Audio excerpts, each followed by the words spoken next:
Hello everyone, my name is Rabbi Lankry from Kilas Orachaim in Monsey, New York, and I'm here to share with everyone some beautiful insights that I hope will be able to transform and enlighten our lives.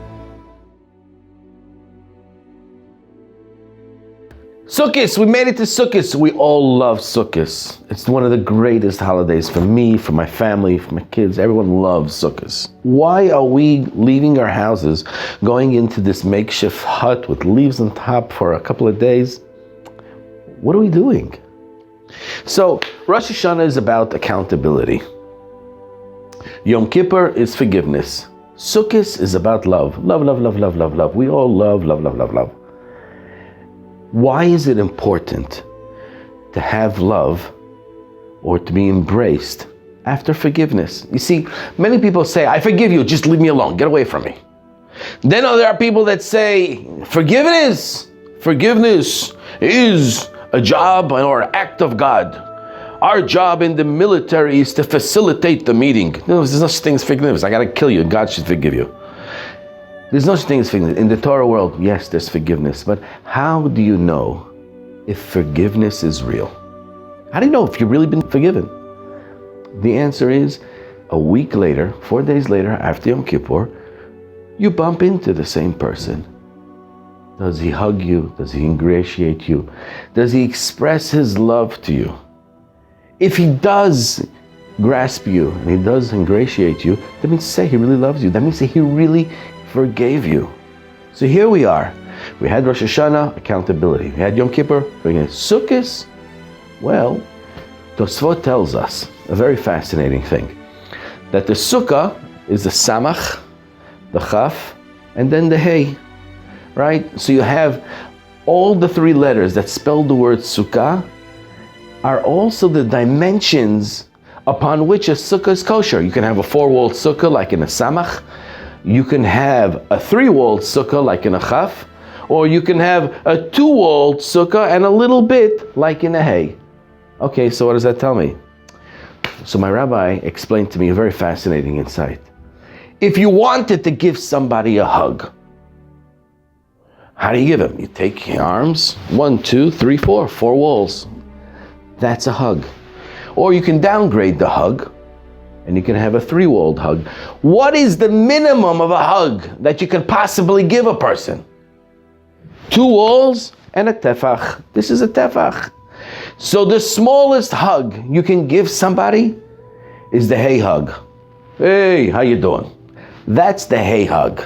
Now, Hashem says that's a kosher sukkah also, because Hashem says, hey, I did the forgiveness, now I'm giving you a hug. So I'm giving you the minimum. So everything, all the laws of Sukkah is about a kosher hug. Now, you never thought that there's such thing as a kosher hug? Yes. Sukkah is about a kosher hug. For example, if I wanted the minimum size of a Sukkah has to be enough for your head and on your upper torso, most of your body. Of course, that's the minimum size, because I don't hug your foot. What's too big of a Sukkah? When the Sukkah is too high, then when you walk in, you don't realize you're in a Sukkah. That means to say, hi, I'm 3 foot tall, and I met this guy that's 19 feet tall, and I hugged his ankle. It's not a hug. You have to realize you're being hugged. But you know, in the laws of hugs, there's a very specific law that is unique to Sukkah, that is not in anything else in the world. It's called mitzvah. It's when you're in pain because of the hug. For example, there's a mitzvah to sleep in the Sukkah.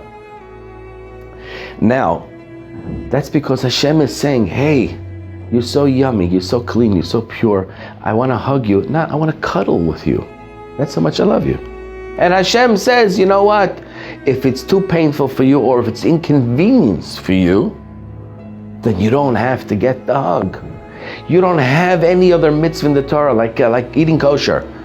But I'm not in the mood, it's inconvenience, I don't feel good. You know what? I'm not going to eat kosher. It doesn't exist. But when it comes to Sukkah, because we're learning the laws of hugs, if you're mitzvah and it hurts you, and it's bad weather, or it's uncomfortable for you, or it's raining, etc., you don't have to stick around for the hug. But we have a special mitzvah that right after Yom Kippur, we should start initiating building our Sukkah. Right after Yom Kippur, we're building our Sukkah.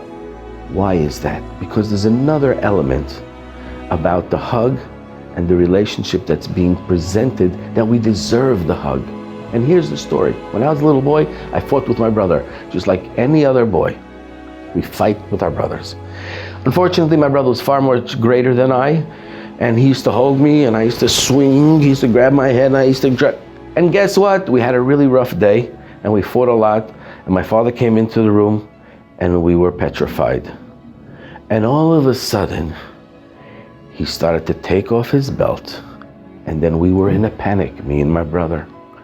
And my father took off his belt and pulled it up, and as he lifted his arm to swing, his pants fell to the floor, and me and my brother were going, ah! The pants fell, and he was standing there in his boxers, and we were laughing our guts out. What did my father do? He climbed on the floor and he was laughing with us in his flash. He went from midas adin, from judgment, to absolute love. Forgiveness, love. When we build a sukkah immediately after Yom Kippur, the sukkah commemorates, or the sukkah represents, unity of Am Yisrael. You know why? Because everybody creates for themselves, through the course of life, their own world, their own dimension, their own house, their own perimeters. Do not enter, no trespassing. But when it comes to your sukkah, anybody can come into my sukkah. And we want to express to Hashem that we want to bond with our brothers. So you know what happens when Hashem sees us making actions and we're initiating it? He comes and ingratiates. He gives us a hug. He gives us a mitzvah for sukkah. And we're living in the sukkah. And we're inviting people in and out of our sukkah.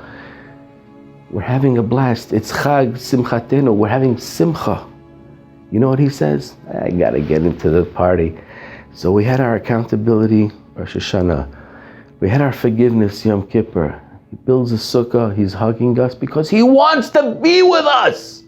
Because we're loving one another.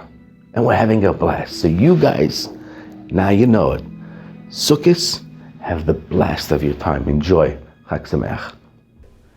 Thank you for watching. Please click right over here to subscribe to our other videos that will be coming shortly. Thank you.